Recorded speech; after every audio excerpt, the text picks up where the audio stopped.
Fala, galerinha! E aí, meus queridos alunos aí das turmas 101 e 102. Seguinte, pessoal, na aula passada falamos aí sobre arte mesopotâmica. Galera, seguinte, essa aula eu me produzi para fazer para vocês. Eu amo Egito. Sente. Sombra, tá ok. Brincos, ok. Acessórios dourados, ok. Cabelinho na régua. Pedro Rubim vai morrer de inveja. E vídeo de harpa para vocês. Brota na aula de artes para desespero de matemática, física, biologia. Né? Começamos aí falando sobre Mesopotâmia. A gente entende que a gente está acompanhando aí uma linha do tempo da arte. A gente falou sobre pré-história, né? Paleolítico, neolítico, idade dos metais. O próximo grande feito aí da história é a descoberta da escrita, que inclusive aí foi feita aí pelos sumérios, são aí um povo que habitou, no caso, a Mesopotâmia. A gente entendeu na aula Zoom que nós tivemos semana passada que temos duas grandes civilizações paralelas. De um lado, nós temos aí o Egito, né, próximo ao Nilo, África, e depois nós temos aí a Mesopotâmia, né, ali perto do rio Eufrates e do rio Tigre, né. Quando a gente fala aí sobre arte antiga, eu quero que vocês entendam que o que precisa marcar para nós em termos de arte é a questão arquitetônica, né, que foi aí o que mais se destacou, que era aí os grandes monumentos, né? Nós falamos aí sobre a zigurate, que é uma construção arquitetônica que se parece muito com as pirâmides, né? Com alguns pontos diferentes, enfim, tem uma escada central, né? Que dá para um templo que fica no alto, e enfim, algumas coisas diferentes, mas um grande monumento. Falamos aí sobre a questão deles retratarem nas obras deles a rotina, a questão religiosa sempre de forma muito forte, né? Ali os guerreiros, enfim, era uma região de muitas disputas, né, por terras. E a gente sempre, quando vai falar de Mesopotâmia, a gente fala exclusivamente do povo sumério, porque é um povo que deixou aí para nós uma herança cultural bem maior. Hoje nós vamos começar a falar aí de um assunto que eu particularmente adoro na arte e que gera aí grandes curiosidades, né? Tudo pelo lado místico. E eu acho, assim, eu acredito que muito mais além, né? Falar sobre Egito, sobre a arte egípcia, de certa forma tem todo um cunho romântico, né? Se a gente for parar para pensar, a começar aí pela principal história mística que conduz, né, o povo egípcio, que fala aí de Osíris, de Ísis, de Sete, né, toda aquela lenda, né, aquela mitologia que conduz aí todas as ações. A gente entende que tudo é baseado nessa história, né? Basicamente, Osíris, irmão de Sete, irmão de Ísis, ele casa com Ísis, né? E tem aí um reinado muito rico, com grandes feitos, enfim, né? Com grandes conquistas. Sete, tomado por uma inveja, né? Ele pega o irmão Osíris e o prende num sarcófago e atira no rio Nilo. Isis vai, através de magia, ressuscita aí Osíris, né? E ali num ato de união, num ato mágico, né, ela engravida de Horus, né? Então Sete vai, retorna de novo, né, a perseguir aí o irmão, até que ele pega esse irmão novamente, aí dessa vez ele corta esse irmão em 14 partes e distribui no Egito, né? Isis de novo vai, retoma aí essas partes, acha todas elas com a ajuda aí de outras pessoas, só não acha o falo acaba se perdendo aí e é substituído por uma árvore, enfim, por uma árvore verde. Então, assim, ó, ali nasce toda a questão de eternidade. Depois o Horus vai, né, ele vinga-se, né, do tio, vinga aí a morte do pai.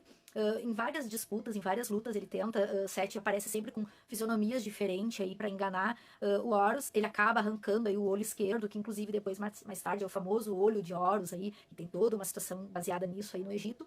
E Horus até que ele consegue aí, então, vencer o tio Sete. Mas, enfim, é uma história, tô dando uma pincelada básica, né, como toda a mitologia, e vocês vão encontrar diferenças, vocês vão ler autores que conduzem essa história de uma forma diferente, mas basicamente é isso. E tudo no Egito é baseado nessa lenda, né, nessa mitologia. O que acontece? O ato da mumificação inicia todo aí. A questão da eternidade, por quê? porque Ísis, ela resgata essas 14 partes, né? E daí, com a ajuda do Anubis, que é o rei da mumificação, e através do ato da mumificação, eles conseguem aí, então, no caso, ressuscitar, né, Osíris. Mas ali começa a questão da eternidade, né? A grande crença, porque assim, ó, o Egito, ele é movido.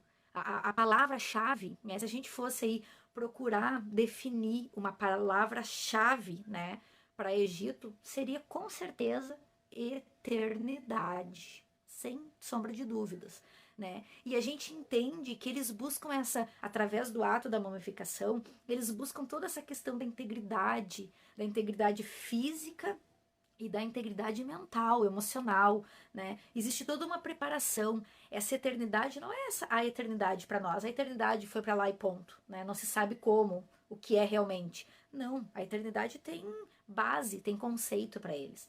Essa eternidade, ela é uma eternidade igual à vida, né? Ele precisa levar com ele tudo.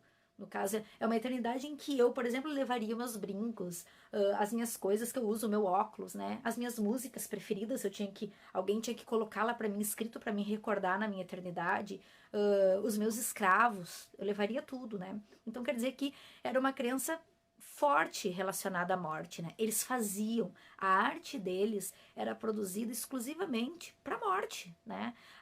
Tanto que ali as pirâmides eram recheadas ali de pinturas que faziam essa relação. Mas o mais importante quando se estuda Egito, e aí só para um grau aí de conhecimento de vocês, e só para vocês estruturarem aí as fases e os processos, porque a gente tem aí um período grande. Quando a gente vai falar de Egito, a gente fala de fases, né? A gente tem aí a fase pré-dinástica, né, que daí seria aquela parte dos faraós, enfim, né, aí o início da história, Osíris, Ísis, né, toda essa história aí que no caso acompanha, né, aí essa cultura egípcia. Depois a gente tem aí o Novo, Antigo e o Médio, né, depois a gente tem aí o Antigo, o Médio, o Novo Império, né? E daí assim por diante, né? São fases. Por exemplo, as pirâmides, né? Que é aí uma estrela, né? Da história de quando a gente fala de Egito, a pirâmide é uma estrela, né? Mas ela faz parte lá do Antigo Egito, né? Com o tempo ela foi caindo de uso, né? Então, assim, de modo geral, o que a gente tem que pensar em Egito, em termos de arte, é o seguinte, eles tinham aí grandes símbolos, tá? O sol era um grande símbolo para eles. E aí vem o lado romântico da coisa, igual eu falei para vocês. Por que o Egito é tão interessante? Porque ele tem esse lado romântico, né? Esse lado romântico aí que é tão legal, que é tão interessante. Por quê? Porque ele tem essa questão aí forte da eternidade. E ele enxerga, por exemplo, o sol. Ele morre e nasce, né? Todos os dias. Eternidade de novo para eles, certo? Depois eles têm aí o rio Nilo, que eles adoravam. Tinha as enchentes, né? Assim como diferente, digamos, do Eufrates e do Tigre lá na Mesopotâmia, que tinha, né, as enchentes, mas não tinha vazantes. O Nilo tinha. Então, quer dizer, vinha aquela enchente e devastava tudo por um período, mas depois, com as vazantes, a natureza vinha, florescia, grandes produções, enfim. Aí a gente já pode incluir, inclusive, o papiro, né? Que o papiro também era uma planta muito usada para eles. Eles usavam todo ele. Usavam o caule para fazer corda para os navios, usavam a gordura, usavam o papiro para fazer chinelo, para fazer roupas, né? Então ele era aí simbolizado de forma bem importante, né? A gente tem aí então o sol, né? Que é a questão da eternidade, a simbologia. A gente tem o Nilo, que eles faziam muitas adorações, afinal de contas, a natureza, o Nilo trazia para eles grandes produções, enfim, né, a vida, né? A gente tem o papiro e com enchente, né, os papiros iam. Daí com as vazantes, né, a terra fértil, nascia aí vários papiros aí, então, para eles utilizarem ainda mais das mais variadas formas. E a flor de lótus, né, que da mesma forma do papiro, né, com a enchente morria e depois vinha com tudo. Então a gente tem aí 4 símbolos muito importantes aí do Egito, que é o sol, né, o Nilo, o papiro e a flor de lótus.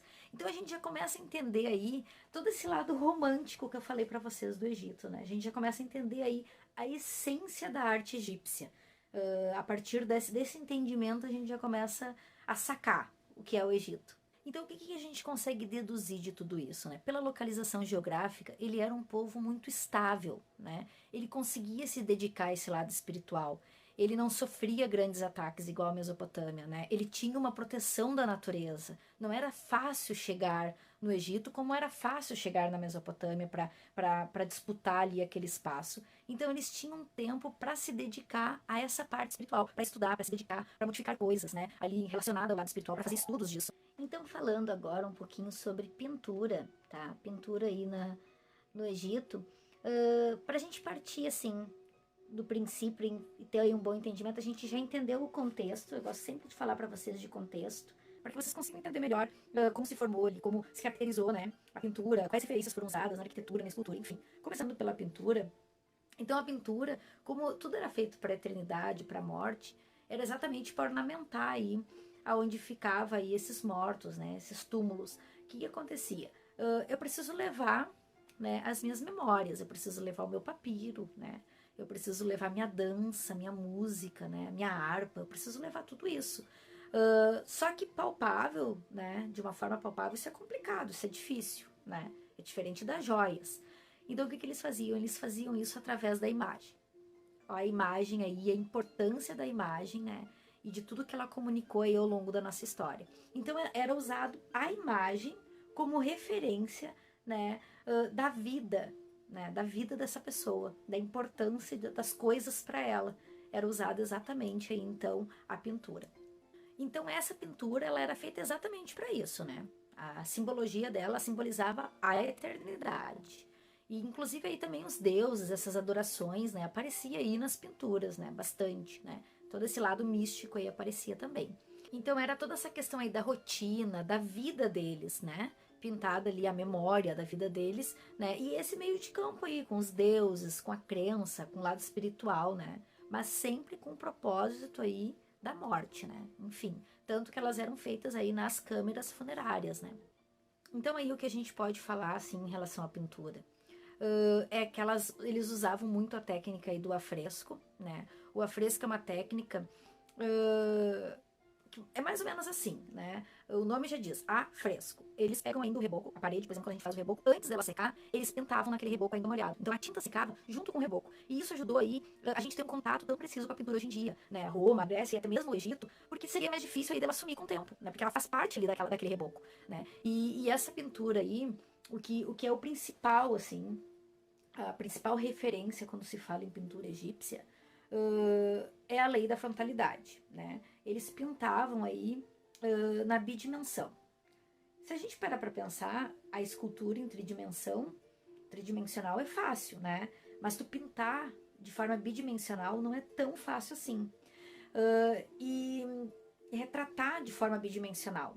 Por outro lado, quando tu vê a pintura, tu pensa, nossa, eles não tinham técnica, né? Eles não, gente, pior que não. Não tinha nada a ver com técnica, né? Tinha a ver aí com outras situações. O que não faltava aos egípcios era técnica, né? Eles eram aí um povo muito inteligente, né? De modo geral. Então, na verdade, eles pintavam o bidimensional. Olha só, é muito interessante. De que forma era essa pintura, né? O rosto, sempre, né? Em perfil, né? Estou em perfil, o meu olho ali forma um triângulozinho, né? Mas não, eles não faziam assim. Eles faziam o perfil e o olho era de frente. Rosto de perfil, olho de frente. Corpo de frente. Rosto de perfil, corpo de frente. Pés de perfil. E braços, né? Aí em determinadas posições. Senhora, mas por que assim? Né? Por que esse olho assim? Buenas. Se a gente parar para pensar que essa pintura era uma referência, né? Uma imagem referência, né? Para esse morto, lembrar de sua vida, como ela era, e a gente fosse pintar a pessoa de perfil exatamente como ela, nós não conseguiríamos ver esse braço, apenas esse não, certo? Mas de perfil, o meu rosto, eu consigo enxergar melhor a proporção, o tamanho do meu nariz. De frente, se eu fosse pintar esse meu nariz, eu não enxergaria, né? Quando a gente faz aí um rosto de frente, o nariz tem outro formato. Eu não enxergo o tamanho, a proporção desse nariz, correto? Os meus pés, se eu desenhar de frente, eu não consigo enxergar o pé todo. E nem os dedos ficam assim, né? Eles não tinham ainda aquela técnica da perspectiva. Isso vem bem depois, né? Então eles não conseguiriam ver. Então, mas o pé assim, ó, eu consigo demarcar os dedos, certo? É mais ou menos assim, galera. Se a gente for parar pra pensar aí no pensamento de uma criança, tá? Quando a criança começa a desenhar e ela vai desenhar objetos em cima de uma mesa, ela não vai desenhar a mesa e os objetos. Ela vai desenhar a mesa aparecendo todo o tampo e os objetos. Porque na realidade o que eles tinham ali era um pensamento primitivo, de primeiro, os primeiros desenhos. Demonstrar, né, a vida através da concepção ali que eles tinham, de aparecer o todo. Eles queriam que aparecesse todas as informações, né? Então tudo era feito aí conforme os olhos viam. E outra, se eu vou me desenhar de perfil e vou desenhar o olho em triângulo, não. Porque o olho para eles era muito importante, lembra? Olho de Horus. Então, quer dizer, o olho era uma simbologia muito importante para parecer só um triângulozinho, entendeu? É mais ou menos isso.